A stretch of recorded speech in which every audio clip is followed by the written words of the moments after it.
Hiya crafters, Amy here, and I have a simple card to share with you today, and it's going to use up one of my backgrounds.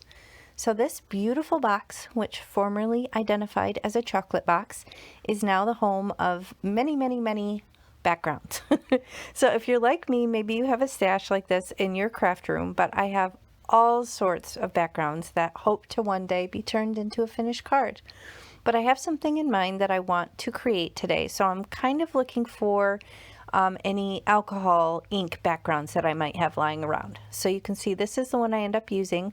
I did create that stenciled look on it with some blending solution, but I'm going through my options here. I have all sorts of stenciled ones from A Colorful Life Designs. I have die cuts, I have embossed, I have hand painted watercolors, stamped, you name it. But anyway, if you're like me, you probably need some excuses to use up these backgrounds that you've been amassing. So here's the card that I'm going to make for you today. You can see it's very clean and simple, but it has this gorgeous die cut in the center and this beautiful pop of color behind it. So that panel was actually already cut down with one of these stitched edge rectangle dies that I have here from Paper Rose. So I'm figuring out which one I used because I want to use that same exact size on a white panel to go in front of it. So after I make sure everything fits, I put some low tack tape on it, and then I just run it through my die cutting machine off screen. So this will make the white panel the exact same size as the alcohol panel so that there's not going to be any, wrinkling or unevenness on the card when I'm finished.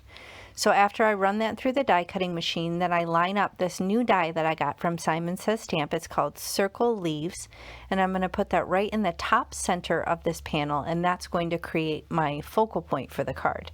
So I carefully remove this tape, and then I use my little pokey tool to kind of poke out all the little innards from this die to create this gorgeous panel to go on the front of my card. So this little pokey tool really comes in handy. I find that kind of holding it up slightly like this and then just pushing the pieces through, I find that this is an easy way to really pop out those pieces rather than trying to, do it by hand like I normally do and then end up, marring it or tearing it or whatever. So not always the most graceful, but when I think of it, this method works a lot better. So here I'm just making sure that the panels line up, and they do perfectly. So I'm also having a nice little white border around the edge from the panel to the card base. And then I decide I want to stamp this sentiment right in that white space on the panel. And this is called the Hey Bestie stamp set from Concord and Ninth. It has a bunch of really cool heartfelt sentiments, so I'm really excited about using this stamp. And I do have it loaded up in my Mini Misty with this grid transparency from Simon Says Stamp that allows you to really make sure that you have your sentiment nice and straight. And I'm just going to stamp it once with this VersaFine Clair Nocturne ink. This is a black pigment ink. So you can see I only had to do it once, and I got a nice, even, crisp stamp there. And now I'm going to attach the pieces. So typically I would do like a tape runner here, but I knew if I tried to do the tape runner on those delicate little leaves that I would end up tearing it. So I opted to use liquid glue, and I did use my finger to kind of smooth out the glue so there weren't any little glue bumps around the panel once I attached it. So I'm going to wipe off my finger here and attach that right on top of this alcohol ink panel, and it was a perfect fit.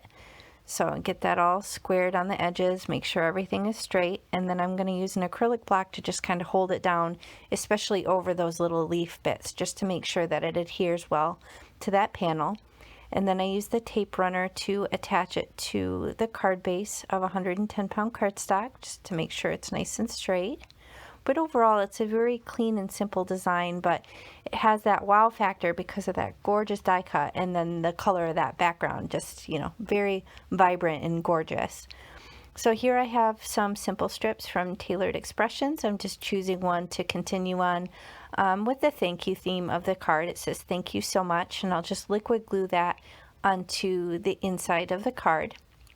So there's not a whole lot to it, but it's definitely not lacking in the wow factor. So this may be a good way to use up some of your backgrounds if you've got a bunch of them like I do, and maybe you have a die like this in your stash that you can use in a very similar way. So I hope you enjoyed this card and this idea. If you did, please hit the thumbs up and consider subscribing to my channel.